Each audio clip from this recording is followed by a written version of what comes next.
சாதி சங்கங்களை பத்தி எழுத வரும்போது இன்னைக்கும் சாதி பேசுகின்றவன் இருக்கின்றானேங்கிறார். சொல்லிவிட்டு என்ன சொல்றாரு, தொழில் சார்ந்து வந்ததுதானடா சாதி, ஆனா என் முன்னோர் செய்த தொழிலெல்லாம் விட்டுவிட்டு நான் என் முன்னோர் விஞ்ஞானி, அதனால் நானும் ஒரு விஞ்ஞானி, ஒரு அஞ்ஞானி சொல்லக்கூடாது. என் முன்னோர்கள் காவல்துறையை சேர்ந்தவர்கள், காவல் செய்கின்றவர்கள், அதனால் நானும் அந்த ஜாதியை சேர்ந்தவன் என்று ஒரு திருடன் சொல்லக்கூடாது. நீ முன்னோர்கள் எல்லாம் என் சொத்துக்கள், அவர்களின் சொத்துக்களை போல அவர்கள் சாதிக்கும் எனக்கு உரிமை உண்டு நீ சொல்லாதரா. முன்னோர்கள்லாம் யாரு முன்னோர்கள் ஒரு கேள்வியை கவிக்க வைக்கிறார்.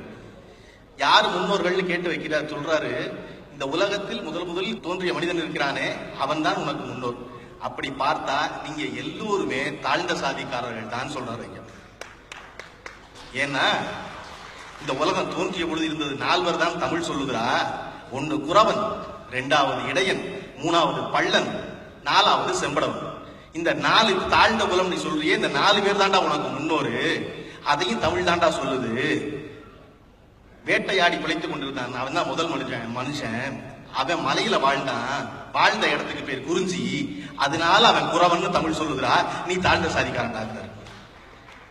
அதற்கப்புறம் அவன் ஆடு மாடை மேய்ச்சு அதை ஒரு தொழிலா வச்சிருந்து வாழ்ந்தான். அவன் யாருன்னா குறிஞ்சி மலையில வாழ்ந்த குறவனுக்கும் பள்ளத்துல வந்து விவசாயம் பண்ணி வாழ்ந்தவனுக்கும் இடையில வந்தவன்டா. அதனால தமிழ் அவனை இடையன்னு சொல்லுகிறா.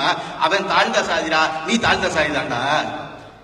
சமவெளியான நிலத்துக்கு வந்து பள்ளத்துல விவசாயம் பண்ணி பொழைச்சவன் வந்து தமிழ் பள்ளன்னு சொல்லுது. அவன் தாழ்ந்த சாதிடா, உன் முன்னோர் தாழ்ந்த சாதி, நீயும் தாழ்ந்த சாதியேடாங்க. கடல் சார்ந்து ஒட்டி வாழ்ந்தவன் பூரா மீன் பிடித்து உப்பு காய்ச்சி வாழ்ந்தான், அவனை செம்படவன் தாழ்ந்த சாதின்னு சொன்னான். நீயும் தாழ்ந்த சாதியே, முன்னோர்கள் எல்லோரும் தாழ்ந்த சாதியே. இப்படித்தான் இந்த மனித இன வரலாறு இருந்ததுன்னு சொல்றாரு ஐயா. சொல்லிவிட்டு சொல்றாரு, விவசாயம் பெருகி நாடு நகர் ஆட்சி முறை வந்த பிறகு அவன் தொழில் மாறி தன்னை உயர்ந்த சாதின்னு சொல்லிக்கிறான். இன்னைக்கு உயர்ந்த சாதின்னு சொல்றவன் எல்லோருமே தாழ்ந்த சாதின்னு தமிழ் சொல்லுகிறாங்கிறாரு ஐயா. இதெல்லாம் விட முக்கியம், அந்த கட்டுரை அவர் முடிக்கிறாரு.